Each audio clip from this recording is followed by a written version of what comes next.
Kaya. Kayo na disgrasya dyan, lalaki ng mga bato.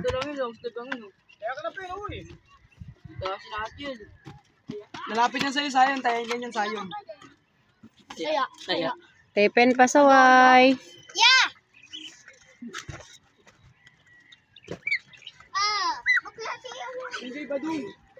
Daming tao paghapon, ganitong oras.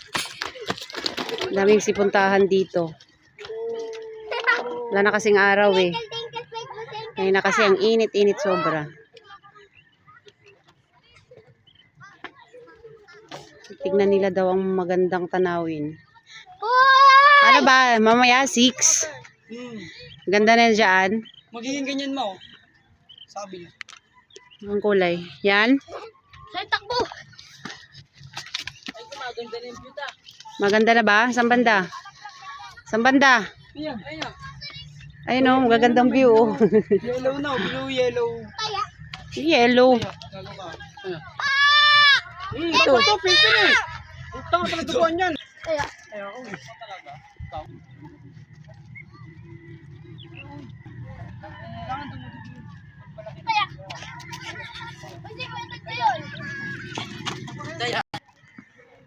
Palubog na ang araw. Sabi nila maganda raw dito eh, kaya pumunta kami. Ano naman sa tayo? Na nga. Maganda daw dito tignan pag ano, 6 PM. Ano si kuya? Diyan daw oh. Yan.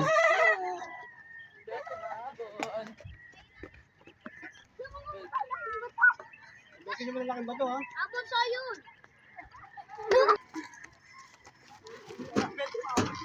Sino yung view niya? Wala pa naman. 6 nga daw eh. Tingnan natin. Abangan natin, sabi nila magandang ano pag alas 6 na ng gabi.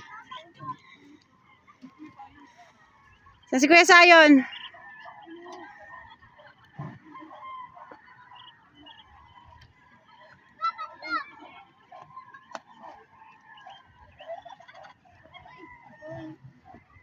Ayoko na.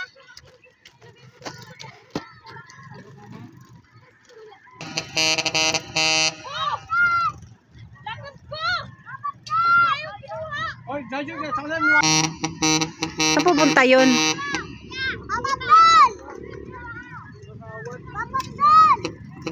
Papatol! Ay, pabili kayo.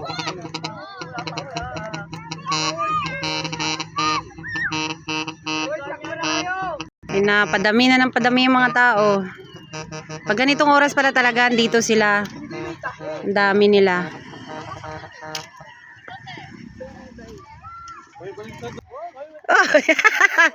Ay! Ay, man, best friend sila ni Bingoy. Siyempre, kuya niya yan eh. Paano pa? Paano nga? Paano pa eh? Kuya niya yan eh. Lalo niya tulungan. Oh my God! Oh my God. Pero iyak! Sinong iiyak? Wala namang umiiyak. Lalakad ka pa, wait, tinan mo. Parating ng parating.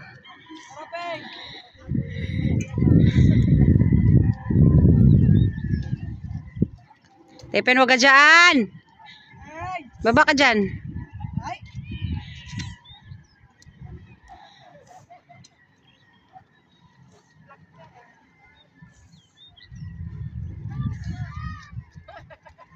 Wala pa bang alas 6? Wala yung suset. Ikaw lang mag-drive dyan eh. Wala yung suset. Wala naman ah. Ha? Wala namang ganda.